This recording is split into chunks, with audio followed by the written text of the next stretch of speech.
And good day to you all. Thank you for joining today's webinar, How to Prepare for and Pass the CISSP exam on your first try.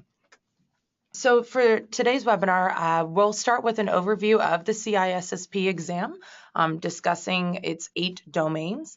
Then we'll dive into some specific exam tips specifically for the CISSP exam, and then what to expect on the day of the exam itself. So for today, our speaker will be Andy Rivers.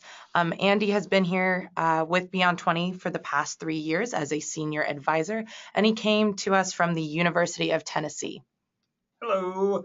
Thank you, everyone, for joining us. So just in case maybe you're not familiar with us and this is the first time attending one of our webinars, if so, welcome. We are glad you're here with us today. To give you a little bit of background, Beyond 20 is a IT service management company. We like to describe ourselves as a 360-degree IT service management provider. And what I mean by 360 degrees is we do everything from training to consulting to actual tool implementation. So we can help you all the way from, you kind of think of the big things of people, process, and technology. We can help you with all 3 of those. And as we're finding out, and as we live day in and day out, we're finding security is becoming a much larger piece of being able to do that. And so that's why a lot of this is going to kind of focus on the CISSP, the importance of it. And today we're going to give you some, practical tips for helping you pass the exam on the first time. So we'll start out a little bit by just kind of going over what the CISSP is. So you may be familiar since you're watching a video on tips for it. So let's kind of dig into it and we'll see.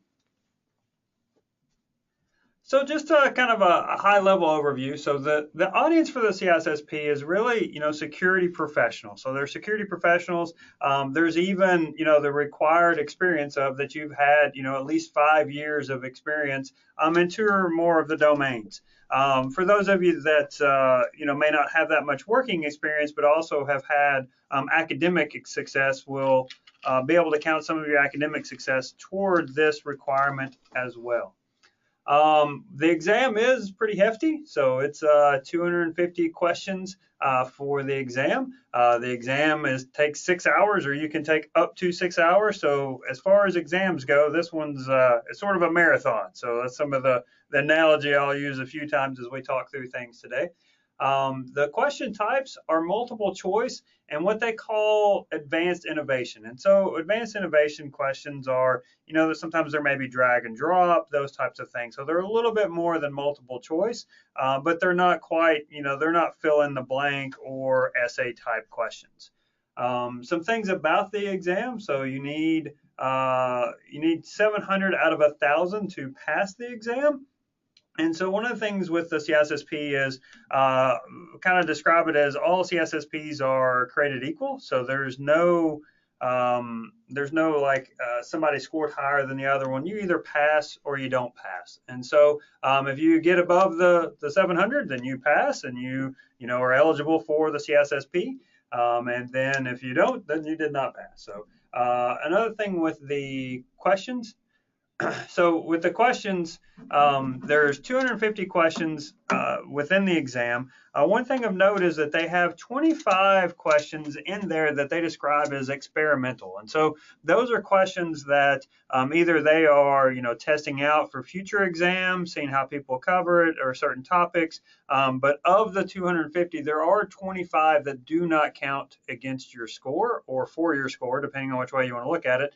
But you also have no way of knowing which one is the 25. And so they're intermingled in the exam. They look just like the rest of them. But to truly pass, that 700 out of 1,000 actually comes from 225 questions, but you have to attempt all 250.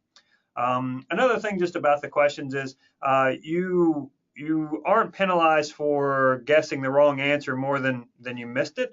And what I mean by that is there's some tests like the SAT and some others that if you guess the wrong answer, you're penalized even more. And this one, you want to attempt every question. So if you don't answer a question, it will be marked as wrong. So you want to attempt every single question that is on the exam. So for the CISSP is divided into 8 different domains. And so what's on here, if you can, hopefully all see the screen here. So for each one of those 8 domains, they provide you the percentage breakdown of what those 250 questions will be. And so it's pretty, broad across there. There is higher there for security and risk management and security operations. But it's still all pretty even. So they're still, every one of them still above 10%. It's not like one of them's 2 and the rest of them are 25. So what this kind of tells you here is you got to study all of it. So you got to study all of it, maybe study a little bit longer on domain 1 and 7, but none of these in here you can look at and go, whoo, man, that's hard. I'm going to skip number 2. That's just not going to work out well for you on the exam day. So let's actually kind of start going through some of the exam tips. So these are tips that we have put together to hopefully help you study, prepare, and then also things to do the actual day of the exam. One of the things is the CISSP Code of Ethics. And so this one's important both that once you get your CISSP, you are going to be bound by it. So that's part of getting the passing the exam and accepting the certification is that you accept and say that you will be bound by this Code of Ethics. It is also a common test question. I can almost guarantee you'll have at least one, if not more, around these code of ethics. So make sure that you spend some time studying these and memorizing them so that you can pass and you get those. One of the keys to the exam and passing is you want to make sure you hit what some of the questions that I like to describe as softball questions. These are the ones that you just need to memorize, you just need to know. There's probably not a whole lot of nuance around it, and that's the Code of Ethics is one of those. You just need to memorize these and just know them. A little bit later in the presentation, we're going to talk about a technique that can help you memorize these.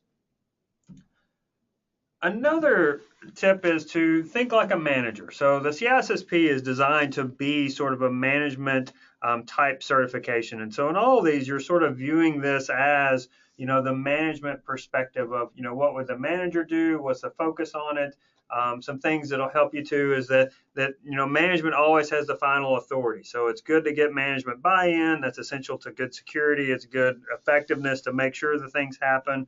And so as you approach these questions, kind of do it through the lens of management, of a CIO or senior type level management. So kind of think through that, because one of the things that you want to make sure you do on this exam is the exam is definitely what I would describe as the world according to ISE squared. So it's not what you do at work today.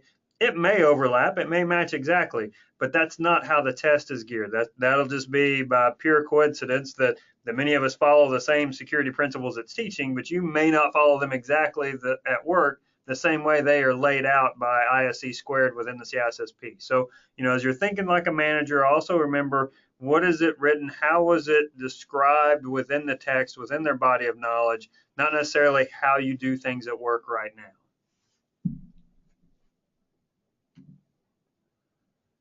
Another area you want to make sure you memorize is it's the cornerstones of information security. So confidentiality, integrity, and availability. You want to make sure you have these down and know them by heart. If it helps you memorize it, whether you like them or not, there's a national security agency with the same initial, CIA. So if it kind of helps you remember those initials, all the better. But you want to make sure you know confidentiality, integrity, and availability.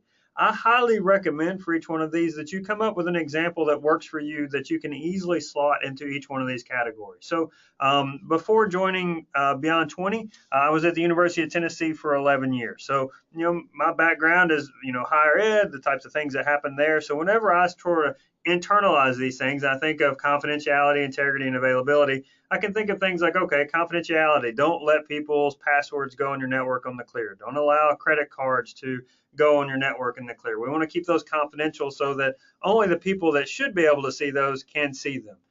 Integrity, back to the higher ed. Integrity, we shouldn't allow students the ability to change their own grades. We need to maintain some integrity on that so that we know that what the professor entered is what they actually get as their final grade. So you need to maintain integrity on that. And then availability. For availability for me, I kind of think of the denial of service attacks. We want to make sure we have controls in place so that somebody doesn't take us off the network or take us offline when we don't want to be. So for availability, I kind of think of denial of service. So you need to know this. I highly recommend you kind of come up with some examples. Simple as the ones that I just kind of ran through will be fine, but make sure that you really kind of solidly know the difference between those three. One of the things you may also do as an exam tip is you'll take the exam. It'll be electronic, so it's going to be on the computer. We'll talk about what to do there the day of and that sort of stuff here in a little bit. But one of the things to keep in mind is you'll have a dry erase sheet and a dry erase marker. It may help you to go and just write CIA at the top of that. And so that way, if you're looking at certain questions and you're stuck, you can kind of think, okay, does this deal with confidentiality, integrity, availability? Which one does this relate to? So, if you get a question about encryption, if you're looking at encryption and there's something about that, that question is probably going to relate in some form or fashion to confidentiality or integrity. It's probably not going to relate to anything around availability. So kind of understanding CIA and then understanding how the topics relate to that will help you as you start putting the questions together and trying to find the right answer.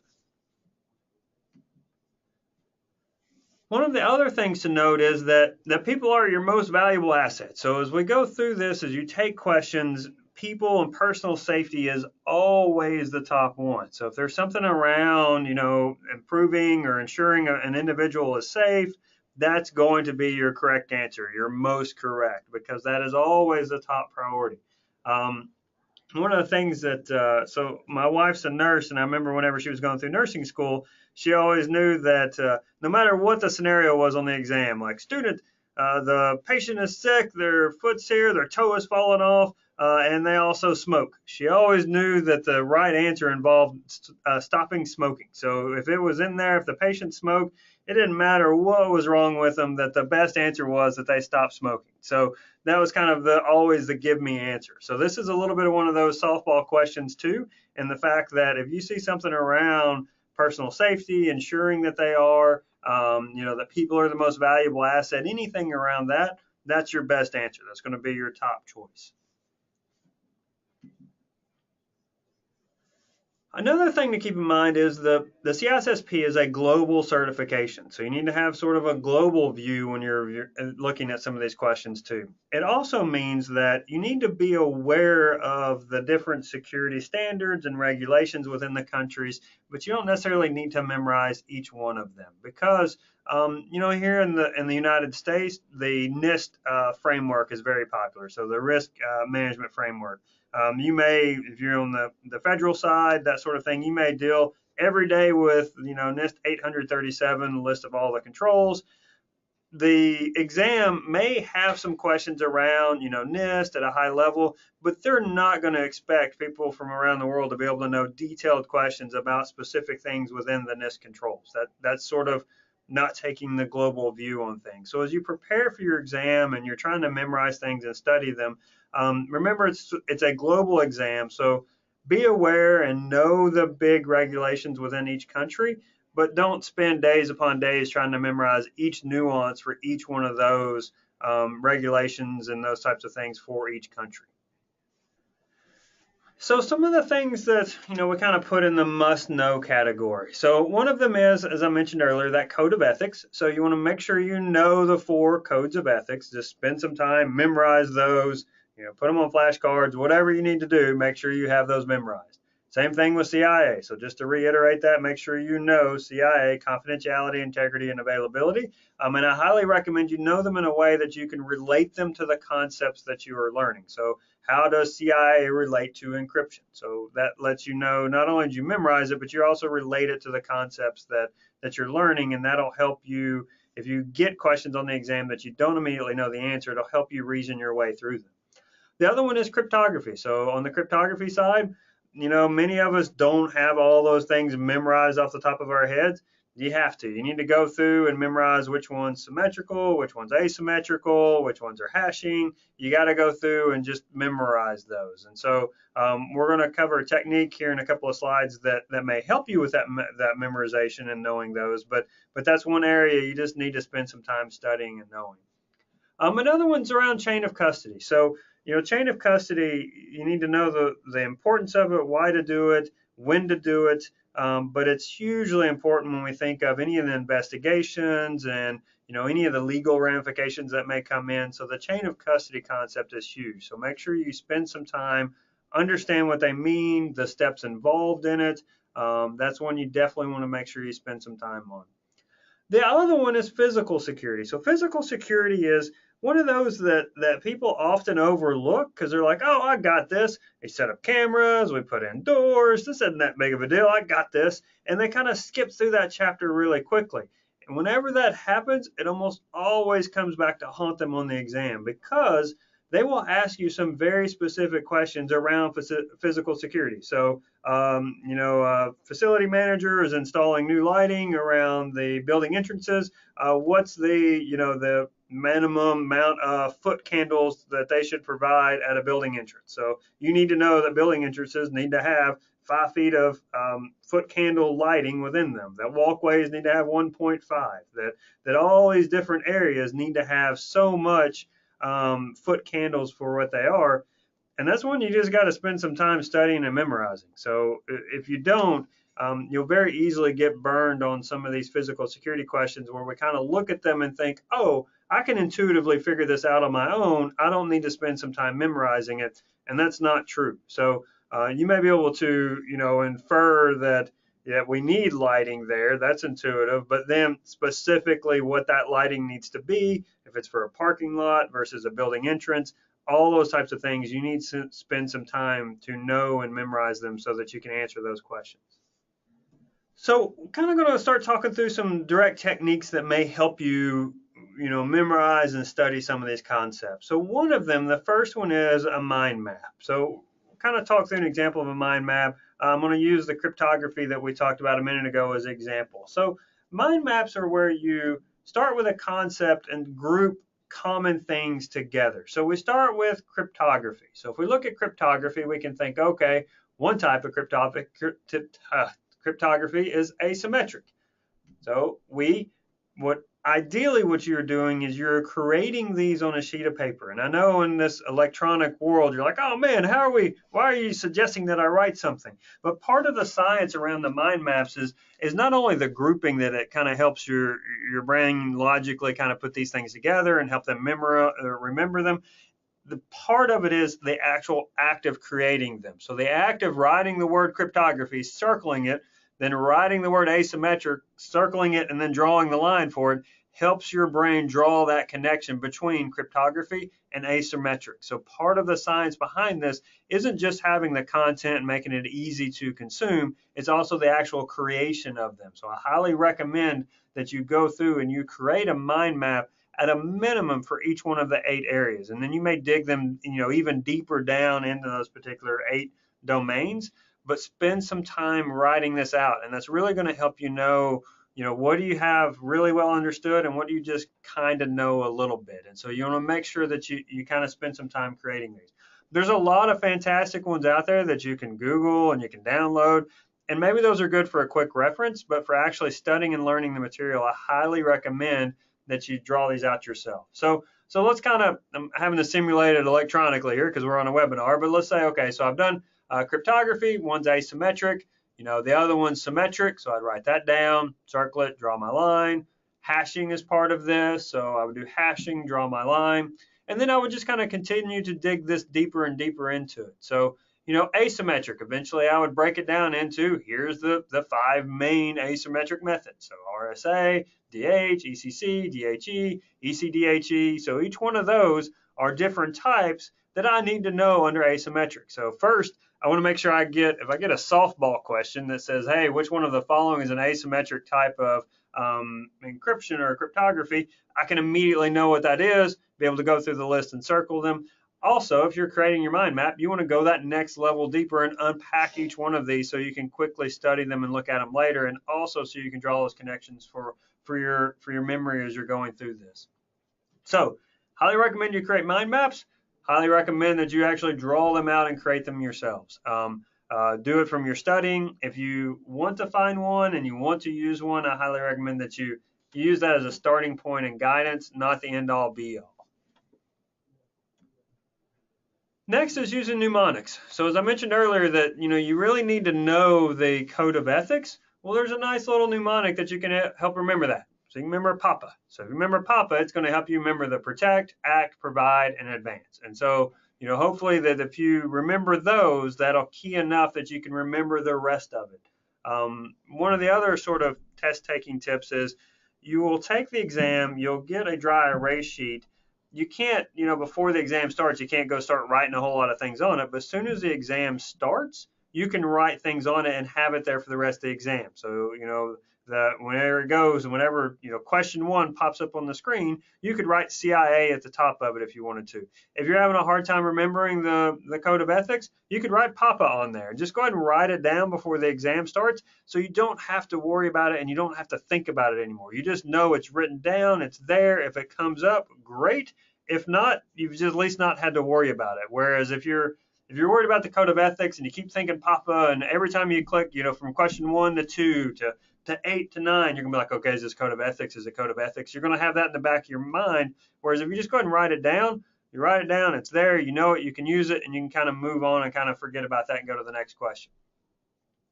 So the PAPA is a good one for the code of ethics. Another common one is you need to know the OSI model. So you need to know each one of these layers from the physical to data, network, transport, session, presentation, application. So you need to know each one of these layers. A mnemonic to help you with that one is, please do not throw sausage pizza away.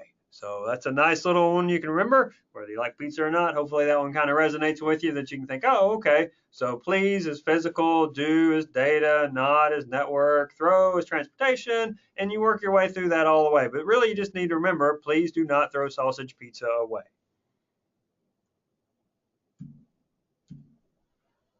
The next thing is there's a lot of study materials out there. There's a lot of really good content that you can look and pull from.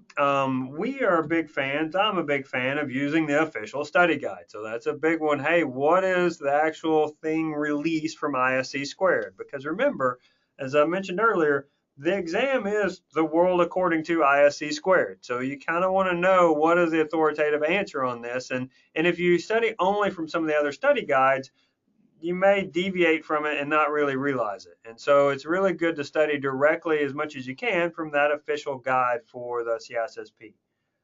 From there, there's other good study ones. There's some practice tests that you can take. There's even some resources available through ISC squared with their flashcards, so you can use that to help you memorize certain things. And then there's additional sort of supplemental publications that you can pull in. Again, I would use those as supplemental and in addition to the official guide, but I would start with and have the official guide be your main one that you use. One of the things with the study questions, so kind of go back, if we talk about the practice questions and look at that, I highly recommend as a sort of a major test taking tip is that you sit down and devote some solid time to taking practice questions. And so what I mean by that is sit down and go for at least 50 minutes or an hour of taking questions straight, because the actual exam is 6 hours long. You need to start learning and start gauging how long can you hold your attention span reading the questions, because reading questions for 60 minutes is hard. And so reading them straight for 60 hours or 6 hours is even harder. So you need to know what's your attention span, that, hey, after 30 questions or so, I really start wavering. I need to get up and go do something else, then come back. The reason I say that is we see a lot of students will study for it and they'll read a chapter or read a little bit and take 1 or 2 questions. And then they'll read, later on and then take 1 or 2 questions. So they feel like they've taken a lot of questions, but they haven't sat down and devoted that time. So whenever they take the actual exam, they get overwhelmed. They get overwhelmed by the number of questions and how long it's taking. So what you want to do as you take these practice tests is do at least one, if not more, for a long duration. So, and by long duration, I mean for at least 50 minutes to an hour or so. For me, I kind of discovered that about the most questions I can do without really losing focus is anywhere between 40 and 50 questions. After that, they just kind of start running together. And so based on that, I kind of came up with my test strategy to say, okay, I'm going to, at every 40 questions, I'm going to kind of evaluate, am I tired or am I not? If I was tired, I got up, took a break, and then came back and started on the exam again. Because for me, it was better to say, hey, I'm fresh, and I want to be able to stay fresh throughout the exam rather than getting really tired and kind of just not paying attention to the questions. And so that paying attention to the question is the next and probably most important tip I can give you, and that is RTFQ. Read the freaking question. So read the question as it comes. Don't start off and read the first 2 or 3 words and assume that you already know it. You want to actually read the entire question, make sure you understand the question, and then move forward and start trying to answer it. So what you don't want to do is start reading these really fast and go, oh, I got this, see a few keywords and then move on. You want to make sure you read it, notice the keywords, that's a big thing, but don't make your decision just based upon the first 2 or 3 things that are mentioned within the question. And so really take your time, really read the question. Whenever I took it, and this is the advice I give, I say it's better to take your time, read through them, answer them the best way you can the first pass through. You may mark for some to review and those types of things, but really take your time and concentrate on your first pass through. So mention keywords, let's talk about that, because you may get some questions on the exam. You know, it's 250 questions, it's a lot of material, so there's a good chance you're going to get a question on something that you just didn't study, you just don't remember. So, you know, keywords may be the way that you kind of have to unpack questions to get to the right answer. So here's just an example question. So let's say we're taking our exam, we get to question 92. It says, which of the following is considered PCI, or payment credit card industry data? We're like, oh man, I don't remember studying PCI at all. I kind of remember it, but I don't even remember what it's at. I was like, okay, how am I going to unpack this? How am I going to figure out the answer to this? Well, if I look at the question, really the key words around this payment card, okay, what's considered payment card data? So if I look at that, then I can start eliminating some things out of the multiple choice. So education background, I can look at it and be like, that doesn't feel exactly right, so that's probably not it. I can look at gender and think, whoa, gender, that just feels wrong. That doesn't even feel like, I don't even know they can legally collect that, much less around me making payments. That just does not feel like the right answer. So right there, mark out B. And what I mean by mark out B is you may even, and this is one of the things I do when I take exams, is you have that dry erase sheet, just write A, B, C, D on there, and as you come to a question like this, you have A, B, C, D written on there. You obviously can't write on the screen, so write on your sheet. So just mark out the letter B on your sheet, so that kind of helps you keep track of it. So read education background, we're like, yeah, I don't think that's it. Got the B, we thought gender, no, that's definitely not it. I'm marking through it. C, primary account number. Well, that sounds pretty good. That sounds, you know, the account number for payment card, that sounds like it makes sense. Then D is job title. Like, job title doesn't really matter for payment card. So no, I'm gonna mark through that one. That doesn't make sense. And so right there off the bat, you've kind of narrowed it down to educational background and primary account number. And after kind of reading primary account number, you realize, wait, okay, educational background, that doesn't really matter much for payment card industries. If I think about all the payments I've ever had to make, it didn't matter if I graduated in high school or if I got a PhD, I still got to make payments. And to be able to make payments, I got to have my primary account number. So I'm going to go with C, primary account number. So again, you can kind of use some of these keywords to unpack the answers and compare them against each other.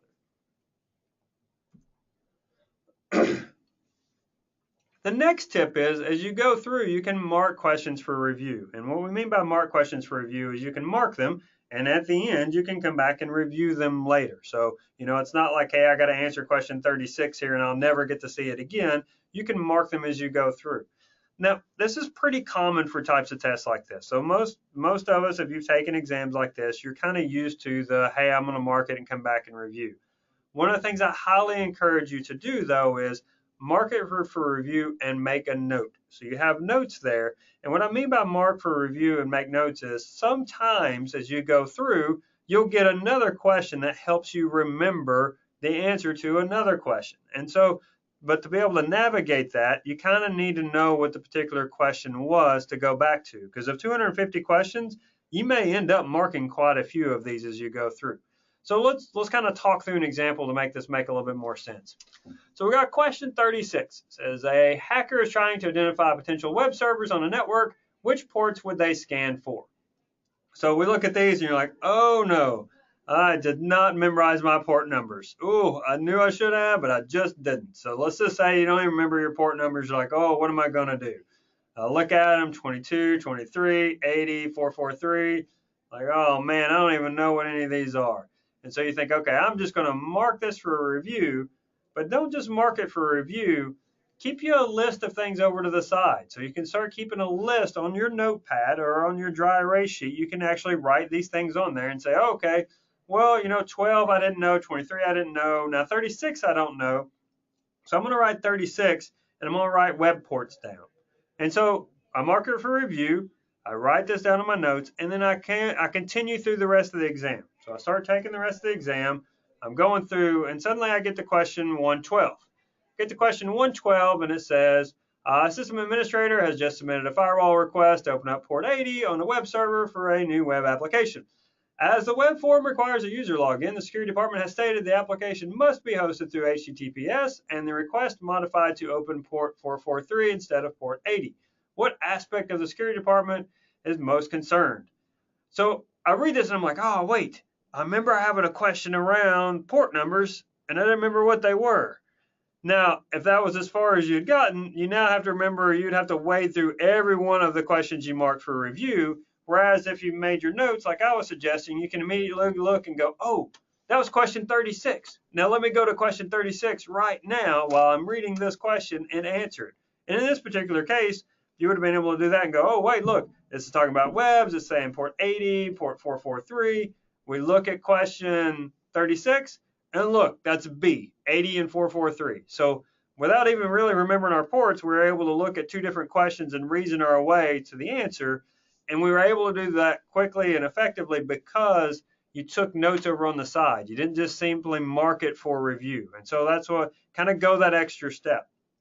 The other thing to keep in mind when we talk about this mark for review is make sure you leave time for the review. So if you think about it, if you're taking 250 questions, and even at a best case, you only mark 10% of the questions to come back and review, that's still 25 questions. That's still a pretty hefty number to come back and look at. Most people have around 30 questions to review. So in some cases, I've taken certifications that were only 30 or 40 questions to begin with. So that's almost a whole nother exam unto itself. Now, you've read through these, so you're not just wholesale reading 30 new questions to begin with, but you still want to make sure you have some time to review them at the end. So kind of keep that in mind as you're marking them as you go through. Make your notes on them so that you can easily find them if you get another question that either directly answers it or helps you remember. And then also make sure you leave yourself enough time to actually come back and answer these things.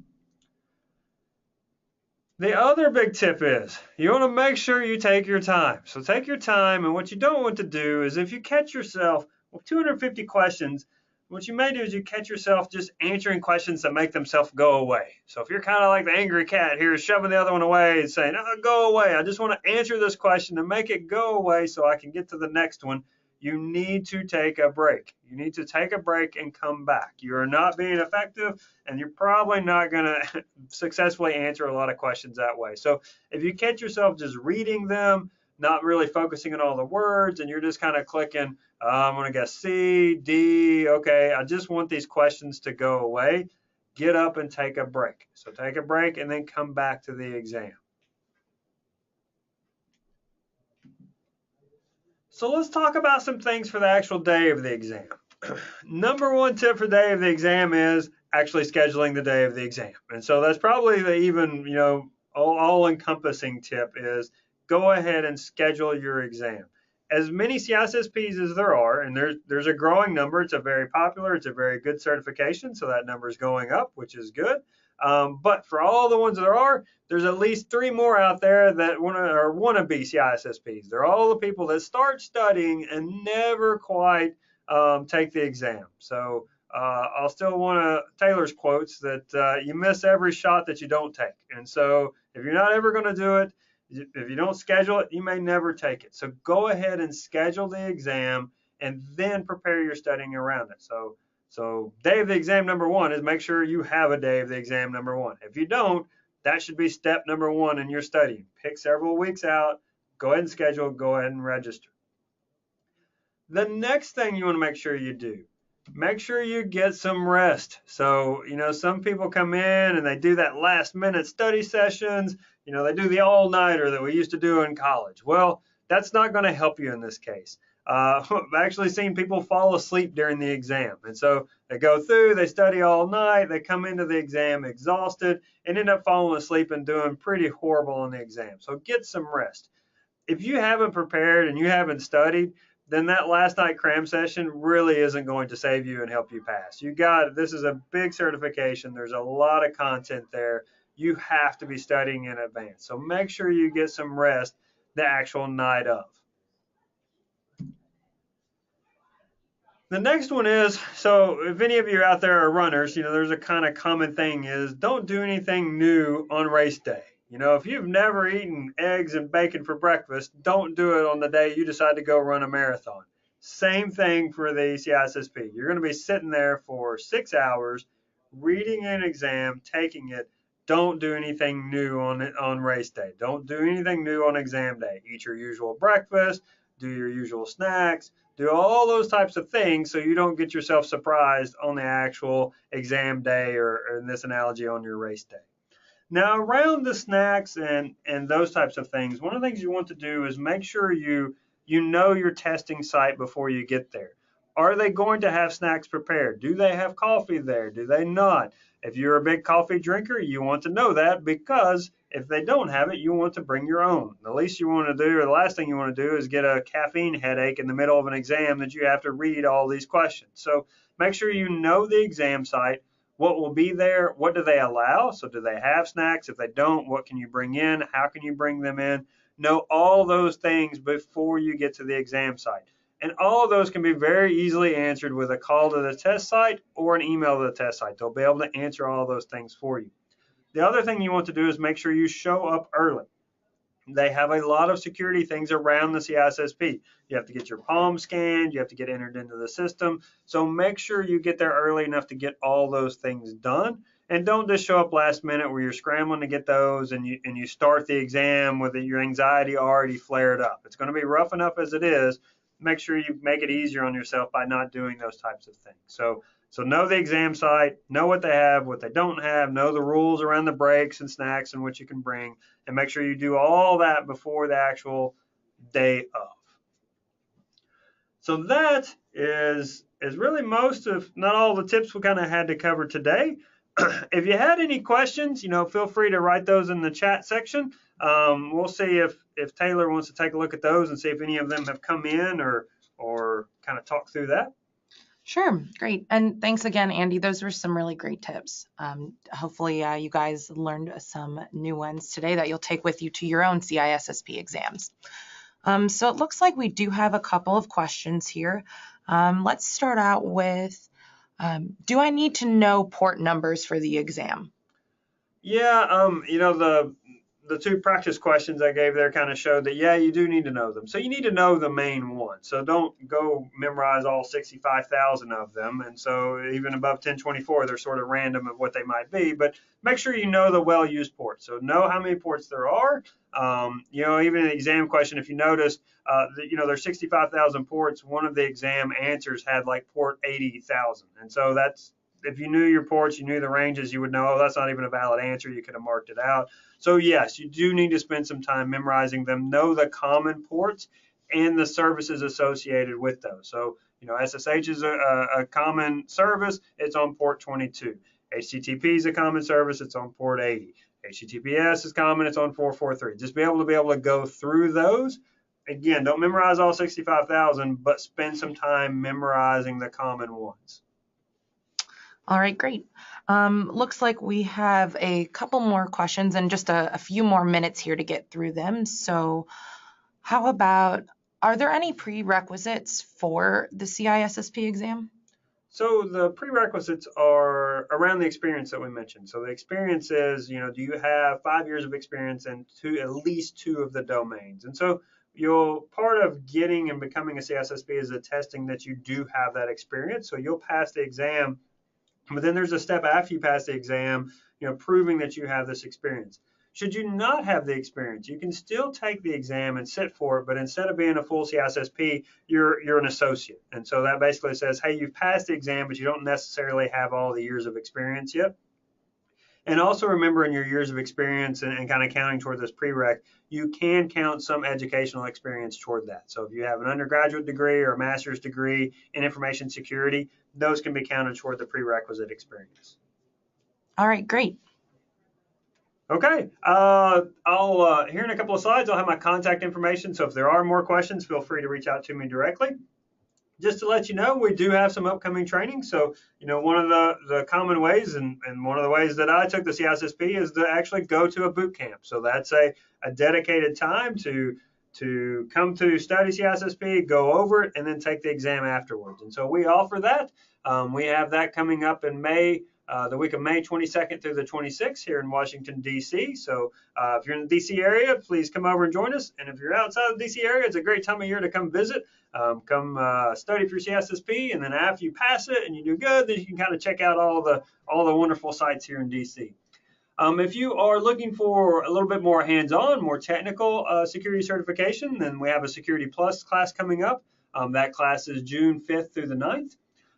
Also, as I mentioned, we are a full IT service management company, so we also do ITIL foundations training. And so it may seem odd, hey, we're talking about information security. Well, information security is just one component, a major and huge component, but still a component to service delivery. Are we delivering all the things the business needs for us?